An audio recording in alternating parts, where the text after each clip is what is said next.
আসসালামু আলাইকুম। তো আপনার পুরাতন Fiverr অ্যাকাউন্টটি কিভাবে রিমুভ করবেন, এই নিয়ে আজকের এই ভিডিওটি।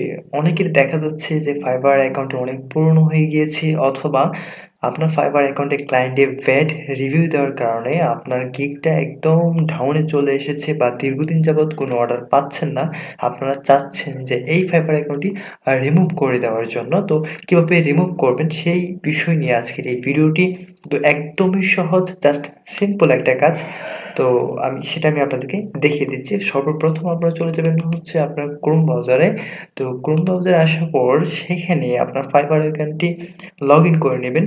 তো যাদের লগইন আছে তারা সরাসরি আপনার Fiverr এ চলে আসবেন। এখানে আসার পর তো যে লোগোটা দেখতে পাচ্ছেন আপনার ছবি দেওয়া আছে, এখানে ক্লিক করে সেটিংস যে অপশনটা আছে এই সেটিংস এ চলে আসবেন। তার আগে আরো একটা কথা বলে নেই, আপনারা যারা ফ্রিল্যান্সিং করতে চাচ্ছেন বা প্রমোশনাল ভিডিও এডিটিং এর কোর্স করতে চাচ্ছেন, সেক্ষেত্রে তাদের জন্য আমি খুব সুন্দর একটা কোর্স তৈরি করতে যাচ্ছি, যেটা আমার এই চ্যানেলের মাধ্যমে পেয়ে যাবেন। পর্যায়ক্রমে আমি এখানে ভিডিও আপলোড করে থাকবো, তো সম্পূর্ণ ফ্রিতে। তো আপনারা যদি এই কোর্সটি করতে চান সেক্ষেত্রে এই চ্যানেলটি সাবস্ক্রাইব করে রাখতে পারেন, যাতে ভিডিও আপলোড করার সাথে সাথে নোটিফিকেশন আপনি পেয়ে যান। তো এখন অ্যাকাউন্ট ডিলিট করার জন্য আপনারা দেখুন নিচে আই এম লিভিং বিকজ যে অপশনটা আছে, এখানে চুজ এ রিজন এই অপশনে ক্লিক করবেন।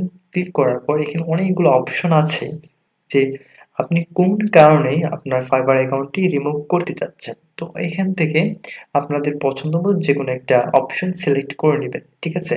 উপরে দেখতে পাচ্ছেন লেখা আছে unsubscribe from Fiverr email, তারপর হচ্ছে I want to change my username, I have another Fiverr account, others. দেন এখান থেকে আপনার পছন্দমতো একটা অপশন সিলেক্ট করে নিবেন। দেন আমি এখানে others সিলেক্ট করে দিলাম।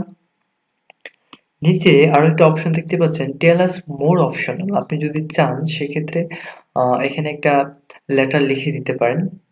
ঠিক আছে? এটা অপশনাল। না দিলেও কোনো প্রবলেম হবে না। দেন এখান থেকে ডিএক্টিভ অ্যাকাউন্ট যে অপশনটা আছে এখানে ক্লিক করলেই কিন্তু পার্মানেন্টলি আপনার Fiverr অ্যাকাউন্টে ডিলিট করা হয়ে যাবে বা ডিলিট হয়ে যাবে। তো এই ছিল আজকের ভিডিও। আশা করি আপনাদের ভালো লেগেছে। সকলকে ধন্যবাদ।